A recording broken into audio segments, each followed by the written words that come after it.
মাথাভাঙ্গা সীমান্ত সংলগ্ন এলাকায় আটক এক বাংলাদেশি নাগরিক। সীমান্তরক্ষী বাহিনী বিএসএফ ওই ব্যক্তিকে ধরে মাথাভাঙ্গা থানা পুলিশের হাতে তুলে দেয়। ঘটনা প্রকাশ্যে আসতেই এলাকায় ব্যাপক চাঞ্চল্যের সৃষ্টি হয়েছে।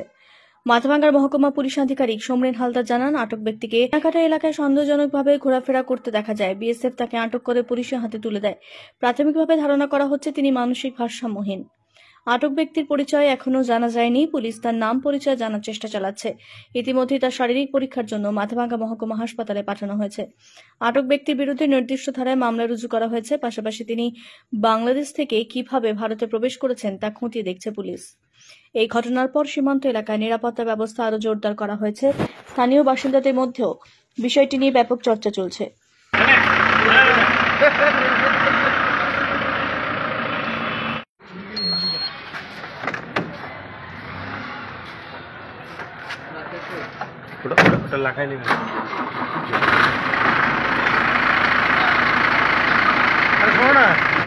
গতকাল বিওপি পরাশর থেকে শিকারপুর এবং চেনাকাটা এরিয়া থেকে বিএসএফ অফিসিয়ালের পক্ষ থেকে একটা বাংলাদেশ ন্যাশনালকে সন্দেহজনকভাবে তাকে আটক করা হয়েছে এবং তার এগেনস্টে একটা স্পেসিফিক কেস আমরা থানায় মাথাভাঙ্গা থানাতে স্টার্ট করেছি।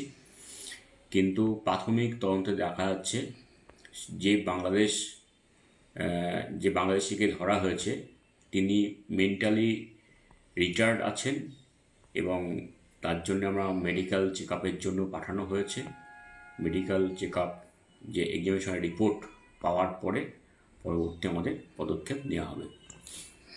জানা যায়নি, ওই যে বললাম যে উনি মানসিক ভারসাম্যহীন, সেই জন্যে ওনার নাম পরিষ্কারভাবে বলতে পারছে না এবং সম্পূর্ণটাই আমাদের যে মেডিকেল এক্সপার্ট আছে তাদের পরীক্ষার পরে আমরা পরবর্তী পদক্ষেপ আমরা নেব।